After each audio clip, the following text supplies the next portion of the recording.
Okay, let's say a game has progressed here on Deconversion. And we got our golem right there. We got our ogre right there. Let's say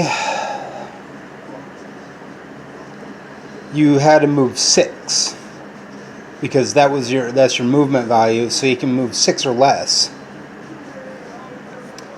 So you want to collect that money.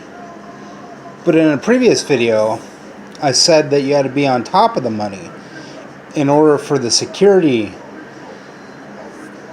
to go along with it, but you actually have to be adjacent to it. So if that one has a movement length of, say, 5 movement length, and I'm standing adjacent to this money over here, I roll a 2. That means it takes a 7 for this dude to move up on me. 1, 2, 3,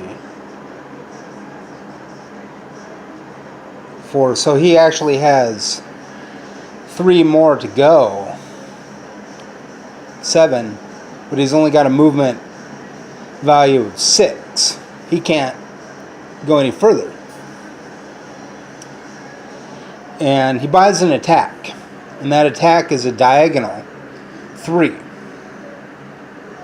See, he can't make the attack on that guy that close because he has to move exactly 3, a diagonal, for what he paid for with his money that we're not showing right here on this game.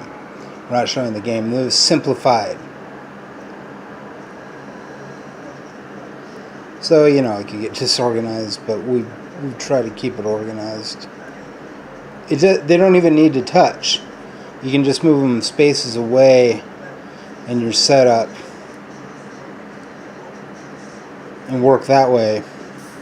Each one of those jutting out pieces is a space, and they're all exactly 1 from the middle. So you can figure out that I guess it'd be an 18-sided figure. 3 times 6 would be 18-sided figure for each mat. And we got to keep these somewhat close together. That's why it would probably be best to set up where they're not touching, because it's a little bit difficult with them all touching like that. And you just jump to space because they get out of focus, you know. So he rolls a 3, or no, I'm sorry, he buys a diagonal 3. I'm not sure what attack that is, or even if there is an attack with a diagonal 3. We're just spitballing here. So a diagonal on these 18-sided figures would actually look kind of like a straight line, like from here to here to here would be a diagonal, but a straight line would be curving around. See, that's a straight line that actually curves. It's orthogonal as it's going to get. So again, orthogonal would be like from here to here to here to here, kind of meandering. And a diagonal would be something like from here to here to here, because that's diagonal. You understand? If you don't, I'm going to be making more videos, I'm sure. Plus, if you live in Spokane, Washington, I'll play you and teach you how to play this game. Oh, up here, you know, these 3 sticks are how many turns of the 6 before you change the coins on top of each one of these that have value of up to 6.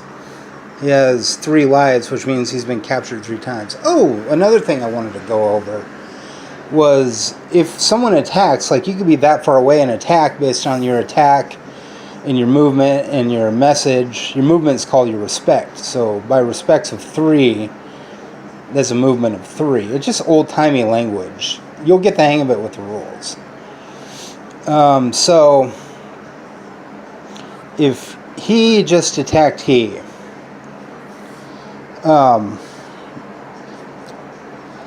And that one has a top movement of 3. Again, he rolls the dice. Gets a 1, which means he can move 4. 1, 2, 3, 4. To get away. And on this next turn, he can't attack him. He has to have a turn where he's not attacking. So if he attacks, you'd be like, no, you can't attack me because you attacked me in the previous turn. But in the next turn, he can attack. In each turn, you remove a bar. And you have to kill, well, not really kill, preach your message to.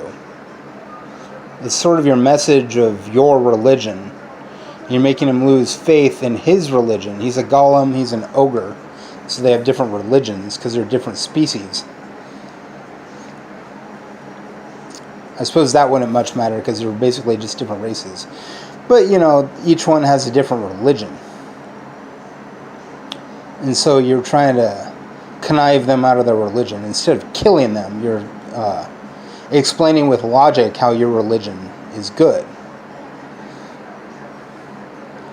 So, like, if you have a movement of 6, that's possible, or even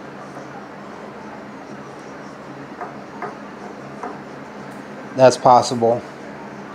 And then you buy an attack for, say, 3, and it says go 2 over and 1 forward, 2 over and then 1 forward. Kind of disconnecting from your straight path. You're kind of meandering around, or you can even go like diagonal up to another space. You're really moving however you want. When I say orthogonal or diagonal for movements, you're really moving how you want as long as they connect. But the attacks have an orthogonal or diagonal motion too, and this would be orthogonal, going around, or even around and over, kind of curvy in this case because of their 18-sided mats. But a diagonal is kind of like a straight line of dune, dune, dune, because that's diagonal like this. But orthogonal kind of waves through.